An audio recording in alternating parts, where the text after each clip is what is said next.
اپنے سارے کام ختم کرنے کے بعد وہ موسم کی رنگینیوں کو دیکھتے ہوئے مسکرا کر چھت پر چلے آئے۔ موسم دیوانگی پر اتر آیا۔ اس کے حسین بال اڑ اڑ کر اس کے چہرے کو چھپا رہے تھے اور اپنے حسین چہرے پر شادمانی سجائے وہ جھانکتے ہوئے شہر سے آنے والے راستے کی سمت دیکھ رہی تھی جہاں سے اس کے محبوب کی آمد تھی۔ چہرہ سرخیوں میں ڈوبا ہوا تھا۔ آج سارا دن وہ کام کرتی رہی، سب کچھ ارسلان کی پسند کے مطابق بنایا، لیکن اس کے باوجود تھکاوٹ کی ایک لہر بھی اس کے چہرے پر نہیں چھائی۔ کالے سیاہ بادلوں نے پورے آسمان کو اپنی لپیٹ میں لے رکھا تھا۔ شدید آندھی موسم اور دل دونوں کو بے چین کیے ہوئے تھی۔ کافی دیر وہ وہیں کھڑی بے چینی سے چکر کاٹتی رہی جب اچانک ایک دل فریب سی خوشبو اس کے ارد گرد منڈلائی اور بے چین سے دل کو تھام کر وہ پلٹی۔ حسین بال لہراتے ہوئے کندھے پر اکٹھے ہو گئے اور آنکھیں مزید پھیل گئیں۔ بے ساختہ اپنے دونوں ہاتھ اپنے منہ پر جما کر وہ وہیں ساکت کھڑی رہ گئی، جبکہ چند قدموں کے فاصلے پر کھڑا ہوا اسے دیکھ کر چمکتی ہوئی آنکھوں سے مسکرایا۔ کچھ دیر اسے پیاسی نظروں سے دیکھتی رہی اور پھر اٹلاتے ہوئے گردن موڑ کر مصنوعی ناراضگی سے سر جھکا لیا اور ارسلان بے ساختہ تڑپتے اس کے پاس پہنچا۔ بڑی محبت سے اسے کندھوں سے تھام کر اپنی جانب اس کا رخ پھیرتے ہوئے اس کی نمدیدہ نگاہوں کو دیکھتا رہ گیا۔ صبح سے انتظار کر رہی ہوں، اتنی دیر لگا دی آنے میں؟ ایک حسین شکوہ لبوں سے برآمد ہوا اور اس کی روٹھی روٹھی حسین صورت کو دیکھ کر وہ قربان ہوتے ہوئے لہجے میں بول پڑا، بس راستے میں خراب ہو گئی تھی اس لیے زیادہ وقت لگا۔ پچھلے 2 ہفتوں سے وہ جس بے چینی سے ایک ایک لمحہ کاٹ کر اس کا انتظار کرتی تھی، اس وقت شکوہ کرنا بنتا تھا۔ اور ارسلان نے 2 انگلیوں سے اس کی ٹھوری کو چھوا۔ تو بتا کیسی ہے؟ وہ شوق نگاہوں سے اسے دیکھ رہا تھا جبکہ سرخ ہوتے چہرے کے ساتھ لبوں کو دانتوں میں دبا کر بمشکل مسکراہٹ کو سنبھالتی رہ گئی، ویسے ہی جیسے چھوڑ کر گیا تھا۔ اس وقت جامنی رنگ کے لباس میں چہرے پر غازل لگائے وہ کھلا ہوا گلاب لگ رہی تھی اور ارسلان کی نگاہیں اس کے چہرے کا طواف کر رہی تھیں۔ اچھا اداس مت ہو، دیکھ تو میں تمہارے لیے کیا لے کر آیا ہوں۔ اس کے سامنے سرخ رنگ کی چوڑیوں کو لہراتے ہوئے وہ آنکھیں مٹکاتے ہوئے بولا تو اس نے بے اختیار اپنی بڑی بڑی آنکھوں کو کھول لیا۔ لاؤ پہنا دوں۔ ارسلان نے اس کی نازک سی کلائی کو تھامنا چاہا اور اس نے دونوں ہاتھ اپنی پشت پر ٹکا لیے۔ نہ بابا، چاچی دیکھیں گی تو بہت ناراض ہوں گی۔ ارسلان نے وہ چوڑیاں اس کے ہاتھ میں تھماتی ہوئے مسکرا کر وہ زینے اترتی چلی گئی۔ چچی کا تلخ رویہ اور لہجہ وہ فراموش کر دیتی جس روز ارسلان کی دیدہ نصیب ہو جاتی۔ پہلے تو وہ ایک ساتھ رہا کرتے تھے، لیکن پچھلے 6 مہینوں سے وہ شہر کسی دکان پر نوکری کر رہا تھا اور اسی لیے اسے مہینے میں صرف 4 دن کی چھٹی ہوتی اور وہ 4 دن اس کے لیے 4 بہاروں کے مترادف تھے جنہیں وہ کھل کر انجوائے کیا کرتی۔ شاندار حویلی کے مردان خانے میں اس وقت گہرا سناٹا چھایا ہوا تھا۔ پورا مردان خانہ سگریٹ کے دھوئیں سے بھرا ہوا تھا اور سگریٹ نوشی کرنے والے شخص نے ایک لمحے کے لیے نہیں رک پایا تھا۔ کافی دیر سے وہ ایک ہی جگہ پر ساکت بیٹھا کسی سوچ میں گم تھا۔ جب اسے کافی گھنٹوں سے یوں ہی بیٹھا پا کر نوازدین ہلکا سا اس کی جانب جھکا۔ خان صاحب، آج خیریت ہے؟ آپ غمگین نظر آ رہے ہیں۔ اور مقابل نے اپنی نشیلی آنکھیں اٹھا کر نوازدین کو دیکھا۔ کوئی بات نہیں ہے نوازدین، تم پریشان نہ ہوا کرو۔ بھلا اس حویلی میں کون سے ہنگامے ہو رہے تھے؟ نوازدین سے بہتر کون جانتا تھا؟ حویلی کا سردار قاسم خان جس میں اپنی سرداری کے بل بوتے پر اپنے چچا کے سامنے سر جھکا کر اس کی بیٹی کو اپنی زوجیت میں لیا، لیکن شادی کے صرف 3 مہینے بعد ہی زرین نے وہ ہنگامے کھڑے کر دیے کہ اللہ کی امان۔ ہر ایک ہنگامے کی جڑ سردار قاسم سے شروع ہو کر سردار قاسم پر ختم ہو جاتی۔ اس عورت کو نہ جانے اس شخص سے کیا مسئلہ تھا۔ پھر وہ آزاد فضاؤں میں سانس لینا چاہتی تھی۔ کسی بھی سردار سے شادی کر کے اس کی ذمہ داریوں کو گلے سے باندھ کر رکھنے والوں میں سے وہ نہیں تھی۔ اس لیے آئے روز اس کے مطالبات بڑھتے چلے گئے، لیکن قاسم نے خاموشی اختیار کر لی۔ صرف 1 ہفتہ پہلے اس نے زرین کو طلاق دے دی تھی اور بدلے میں زرین نے اس پر الزام لگا دیا کہ کبھی باپ نہیں بن سکتا، حتیٰ کہ مرد کے لانے کے قابل نہیں، اور یہ چیز قاسم کے لیے اس کی انا کے لیے کسی داغ سے کم نہیں تھی۔ حریفوں نے اس بات کو اس قدر اچھالا کہ اس کے چچا کو اپنی بیٹی کے خلاف جا کر اپنے بھتیجے کے حق میں گواہی دینا پڑی۔ لیکن اس کے باوجود وہ شخص نہ جانے کیوں دن بدن سنجیدہ ہوتا چلا جا رہا تھا۔ باپ کے اچانک مر جانے کے بعد ذمہ داریاں اس پر ٹوٹ پڑیں۔ حالانکہ وہ کوئی نوخیز لڑکا نہیں تھا بلکہ 30 سالہ بھرپور جوان مرد تھا جو ہر طرح کی ذمہ داری کو اٹھا سکتا تھا۔ لیکن حقیقت یہ تھی کہ زرین کے ساتھ اس کا دل لگ گیا۔ زرین بچپن سے اس کے ساتھ منسوب تھی اور بچپن کی دل لگی کو کیوں چند مہینوں میں ختم ہوتا دیکھ کر وہ اندر سے گلنے لگا، لیکن اب اس کی کوئی دوا بھی نہیں تھی۔ نوازین کافی دیر سنجیدگی سے اس کا چہرہ دیکھتا رہا اور پھر زمین پر بیٹھتے بڑی ہمت کر کے اس کے گھٹنے پر اپنا ہاتھ رکھا۔ خان صاحب، میری اتنی ہمت تو نہیں ہے، لیکن اگر آپ حکم دیں تو ایک عرض پیش کروں۔ نوازین کی صرف یہ جرأت اس لیے تھی کیونکہ وہ قاسم خان کے باپ کا قریبی نوکر تھے، اسی وجہ سے قاسم اسے ہمیشہ اپنے ساتھ رکھتا۔ بولو نوازین۔ اس کی سنجیدہ آواز مردان خانے کی دیواروں سے ٹکرا کر خاموش ہو گئی۔ خان صاحب، اگر میری بات مانے تو دوبارہ شادی کر لیں۔ وارث پیدا ہوگا تو خود بخود سب کے منہ بند ہو جائیں گے، آپ کا دل بھی لگا رہے گا۔ ایک عورت کو اپنی زندگی سے نکالنے کے بعد دوسری عورت کے بارے میں اس نے آج تک تصور بھی نہیں کیا تھا۔ نوازین کی بات سن کر وہ چونکا، سگریٹ کو لبوں سے لگا کر سانس اندر کھینچی اور دوبارہ اپنی گردن موڑ کر اس کی جانب سے نظریں پھیر لیں۔ سرکار کو کیا میرا مشورہ پسند نہیں آیا؟ نواز اب آہستہ ہاتھوں سے اس کے پاؤں دبا رہا تھا اور وہ بدمزہ ہونے لگا۔ کوئی کرنے والی بات کرو نواز، تمہاری عمر نہیں ہے ایسے بوڑھے مشورے دینے کی۔ ذرا ہنستے ہوئے اس نے بات کو مزاح کا رنگ دے دیا، لیکن نوازین بالکل سنجیدہ بیٹھا تھا۔ سائیں، جب تک وارث پیدا نہیں ہوگا لوگ آپ کے بارے میں باتیں کرتے رہیں گے، اور جب علاقے کے سردار اور حویلی کے سربراہ کے بارے میں ایسے الزامات لگیں گے تو لوگوں کے درمیان کیا عزت رہ جائے گی؟ صرف اس کی خام خیالی تھی کہ دوسری شادی کے لیے اسے کوئی بھی راغب نہیں کر سکتا۔ جب سے اس نے زرین کو اپنی زندگی میں شامل کیا تھا، پہلے 2-3 جھگڑوں کے بعد ہی بے جان زرین کی جانب سے بدگمان ہو گئیں اور اسے کہنا شروع کر دیا کہ وہ علاقے کا سردار ہے، دوسری بیوی کو رکھ سکتا ہے تو کیوں نہ دوسری شادی کر لے۔ زرین کی بھی عقل ٹھکانے آ جائے گی۔ لیکن اب نوازین جب یہ نکتہ اٹھا کے بیٹھا تھا تو وہ کافی دیر پرسوچ نگاہوں سے اسی بات کے متعلق سوچتا رہا اور پھر اچانک سیدھا ہوا۔ تمہیں لگتا ہے کہ اگر حویلی کو وارث مل جائے گا تو سارے ہنگامے خود بخود تھم جائیں گے؟ وہ پوچھ رہا تھا اور نوازین گرمجوشی سے مسکرایا۔ کیوں نہیں خان صاحب، کیوں نہیں؟ آپ کا دل بھی لگا رہے گا، اور حضور کے بارے میں جب الزام نہیں ہوں گے تو دشمنوں پر دھاک بیٹھے گی اپنی۔ نوازین کے لیے فخر کی بات تھی کہ اس کا مشورہ خان صاحب کے لیے زیر غور تھا۔ آپ کے لیے تو ایک سے بڑھ کر ایک لڑکی ہوگی، جس لڑکی پر ہاتھ رکھیں گے وہ آپ کی بیوی بننے کے لیے تیار ہو جائے گی۔ اور ایک بار پھر اس نے نوازین کے چاپلوس چہرے کو دیکھا۔ میں اس بار اگر شادی کروں گا تو کسی غریب گھر کی لڑکی سے، صرف وارث کے لیے۔ میری حویلی میں آئے گی، بڑے گھروں کی مغرور لڑکیاں میری زندگی میں کوئی جگہ نہیں بنا پائیں گی۔ زرین سے شادی کا تلخ تجربہ اتنا سیاہ تھا کہ وہ کسی بھی ایسی لڑکی پر اعتماد نہیں کر سکتا تھا جو خود مختار ہو، بے باک ہو، ہر مردوں سے سینہ تان کر بات نہ کرتی ہو۔ اور نوازین چمکتی ہوئی نگاہوں سے دیر تک اسے دیکھتا رہا اور پھر گردن چکا کر وہاں سے نکل گیا۔ وہ رات ایسی رات تھی جس نے نوازین کو ایک نئی راہ پر سوچنے کے لیے مجبور کر دیا۔ کھلے صحن میں چارپائی پر لیٹے ہوئے دیر تک چمکتے ہوئے ستاروں کو دیکھتا رہا۔ اس کے ذہن میں جو سازش بنی جا رہی تھی وہ اس کی زندگی سنوار سکتی تھی۔ زلیخا بیگم جس کی چارپائی ساتھ ہی تھی، اس نے گردن موڑ کر دیکھا۔ کیا سوچ رہے ہو؟ کافی دیر سے دیکھ رہی ہوں، کھوئے کھوئے ہو۔ نوازین کی جانب کروٹ موڑے بڑی باریک بینی سے اپنے شوہر کی پرسوچ نگاہوں کا جائزہ لی رہی تھی۔ جو میں سوچ رہا ہوں اگر تمہیں بتا دوں گا تو چیخ چیخ کر سارے جہان میں اعلان کر دو گی، اسی لیے چپ چاپ سو جاؤ۔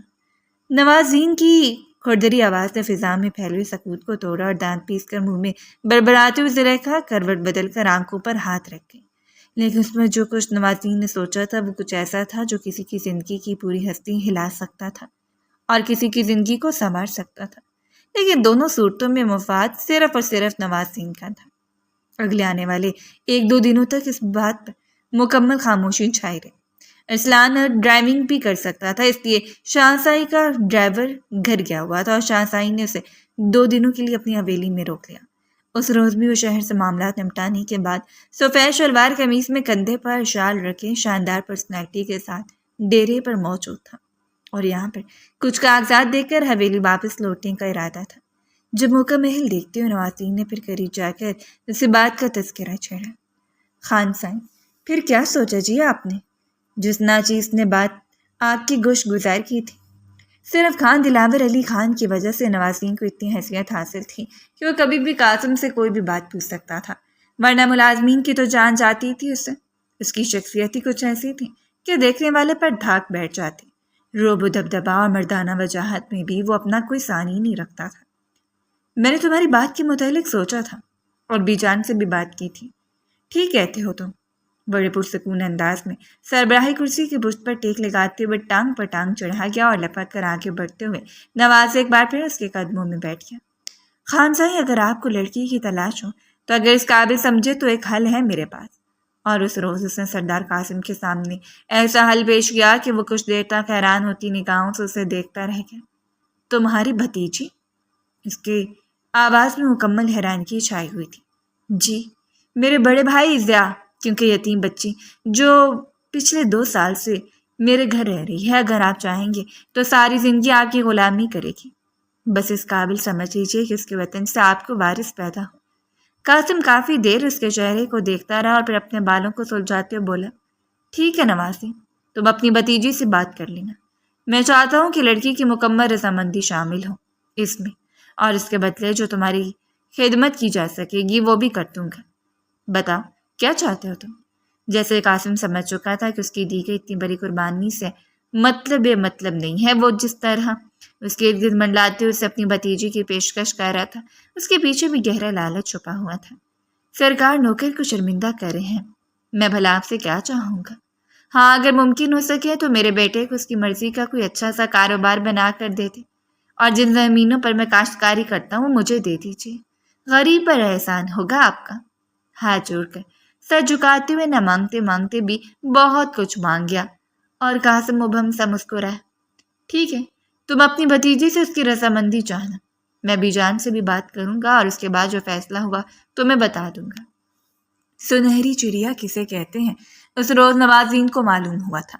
سونے کا انڈا دینے والی ایک طرح سے تو ضیاء یعنی اپنے بڑے بھائی کی تھوڑی سی زمین اور گھر بھی نوازین کو مل گیا، اور اب سردار کی جانب سے بھی ہونے والی عنایت کام نہیں تھی، یہ جانے بغیر کہ اس کا بیٹا جان مارتا اس لڑکی پر، اور وہ لڑکی بچپن سے اس کے بیٹے سے منسوب ہے۔ سارے رشتوں کو کھوکھلا کرتے ہوئے صرف اپنے لالچ کی عینک لگا کر دیکھ رہا تھا، اور شام جب اس نے گھر آ کر بات کی تو ایک ہنگامہ کھڑا ہو گیا۔ وہ بدک کر دور ہوئی تھی۔ ایسا کیسے ہو سکتا ہے؟ اس نے صاف لفظوں میں کہہ دیا۔ اسلام اس وقت گھر نہیں تھا، اسلام سے منسوب ہوں لیکن اس کی بیوی تو نہیں ہوں۔ بڑی حویلی، بڑا گھر اور سردار کی بیوی، اسلام تمہیں یہ سب کچھ نہیں دے سکے گا۔ کون سی محبت اور کہاں کی محبت؟ وہ ایسی باتوں کو بھلا کب تسلیم کرتے تھے؟ اسی لیے تیز آواز سے اسے قائل کرنے لگے، لیکن اپنی بڑی بڑی آنکھوں میں آنسو بھرتے ہوئے اس نے اپنے چچا اور چچی دونوں کے سامنے ہاتھ جوڑ لیے۔ مجھ پر یہ ظلم نہ کریں، میں اسلام سے محبت کرتی ہوں، بلکہ ہم دونوں ایک دوسرے سے محبت کرتے ہیں۔ آپ جانتے ہیں چاچو، اسلام اس کی زندگی کا حصہ تھا، اس کے وجود کا حصہ، جسے دور جانے کا تصور بھی نہیں کر سکتی تھی۔ بابا اس وقت زندہ تھے جب اس نے اپنی دھڑکنوں میں اسلام کو بسا لیا، اور ایسے ہی نہیں بلکہ وہ اس شخص سے تب سے منسوب تھی جب اس کے بابا زندہ تھے۔ اپنے نام کے ساتھ اس نے ہمیشہ اسلام کے نام کو سنا، اور یہی وجہ تھی کہ آج محبت وہ مقام حاصل کر چکی تھی جس سے واپسی موت کے برابر تھی۔ اسی لیے اٹھتے ہوئے چاچا کے قدموں میں بیٹھ گئی۔ میں مر جاؤں گی لیکن اس سردار سے شادی نہیں کروں گی، مجھے کچھ نہیں چاہیے، دولت کا لالچ نہیں ہے مجھے، میں اسلام سے محبت کرتی ہوں۔ لیکن یہاں جو درندے موجود تھے ان کے لیے صرف اپنے مفاد کی اہمیت تھی۔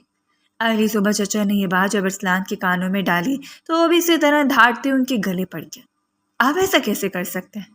آپ جانتے ہیں کہ آکاشا میری منگیتر ہے، اسے کچھ ڈھارس ملے، لیکن وہ نہیں جانتی تھی کہ جو لوگ اتنے حوث پرست ہوتے ہیں ان کی اولادیں بھی انہی کے ورث کو سنبھالتی ہیں۔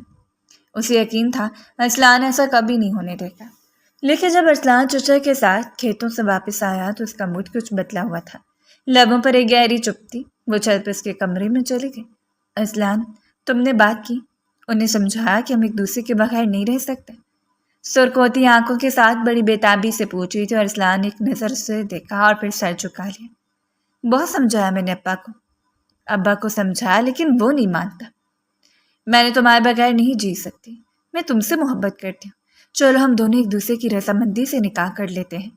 اس نے دوسری تجویز پیش کی اور ارسلان نے اس کا ہاتھ دور جھٹک دیا۔ تم ہوش میں تو کیا سمجھا رہی ہو مجھے کہ میں اپنے ماں باپ کا ساتھ چھوڑ دوں؟ ایک لوتا بیٹا ہوں میں ان کا۔ اور وہ دھاڑتے اور اسلان کو دیکھتی رہ گئی جو ہمیشہ اسے میٹھی آواز میں بات کیا کرتا۔ آج کس طرح بات کر رہا تھا اور اس کی بری بری آنکھوں کو دیکھ کر اسلان اس کے دونوں ہاتھوں کو تھام لی۔ جس طرح تو میرے بغیر نہیں رہ سکتی میں بھی نہیں رہ سکتا، لیکن میں کیا کروں، میں بہت مجبور ہوں۔ چہرے پر بے بسی سجاتے اس سے بھی جو کچھ نظر آ رہا تھا وہ کم مالیت کا نہیں تھا۔ اس کی زندگی سنور جاتی۔ زندگی میں تو ایک نہیں لاکھ لڑکیاں آتی رہتی، وہ تڑپتی رہی روتی رہی، لیکن اسلام نے اسے اپنی محبت کا واسطہ دے کر قائل کر لیا۔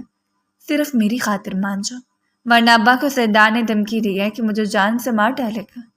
اور وہ تڑپ کر رہ گئی۔